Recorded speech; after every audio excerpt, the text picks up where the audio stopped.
Hello everyone, Robisnow looking at Enryu's first track in Liftoff. It's called Speedteck. It's version 1.1 and there will be a link in the description to get the download. It's the first track and he has specified that he's going to add track lines because my first real bug or issue, concern, I don't know what to call it, with this is there are certain points where, I mean, I've played this track a couple of times now, so I do know where I'm going. But at the start, I was very, very hesitant, and I still get a little bit like confused with where my corners are supposed to be and where my turns are supposed to come in. And yeah, other than that, it's a nice track. It's very flowy once you know where you're going. It's very accessible because you've got nice big gates with nice, fairly easy gaps to get through. Nothing's too tight. I think this is probably, apart from the very start and the free sort of back on themselves gates, that's as hard as it gets. You do get these sort of angled gates that you've just got to fly through, but other than that, it's not too difficult. I think as a beginner, you'll see improvements as you try this one, because it is like flying is difficult, so if you do find it tricky, don't worry too much. But you can see you can take these gates in different manners. I'm not very good at the power loop, so I tend to do them big and slow, and there are arrows down there. I've just noticed them actually telling me that I have to turn slightly to the left when I come out of there, and that's the first time I've noticed them.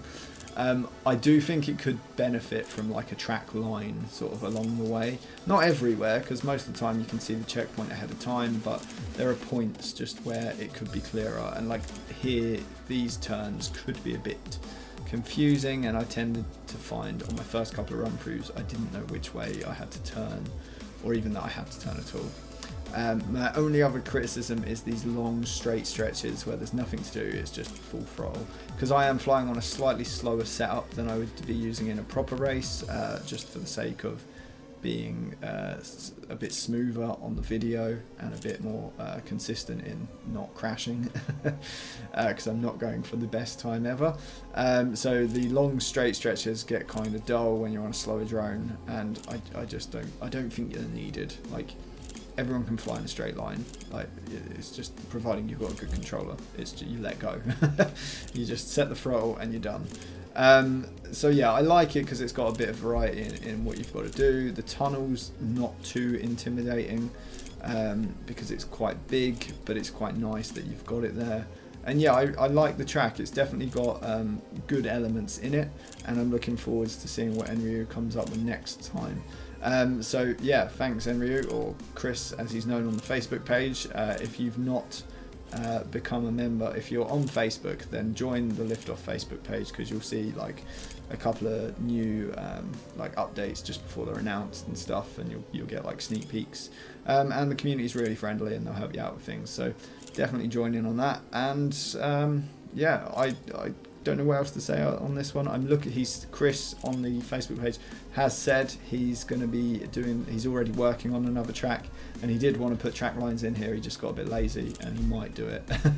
So we'll see. This might get updated, it might not. We might just be on to track number 2, and I look forward to doing a review of that one too. So thanks for watching, guys. That's my take on the Speedteck track. There's a link in the description below. And I really like it. It's a good flowy track. You just need to learn where you're going and find the routes. But yeah, well done to Enryu. Thanks for that, and I'll catch you all next time. See ya.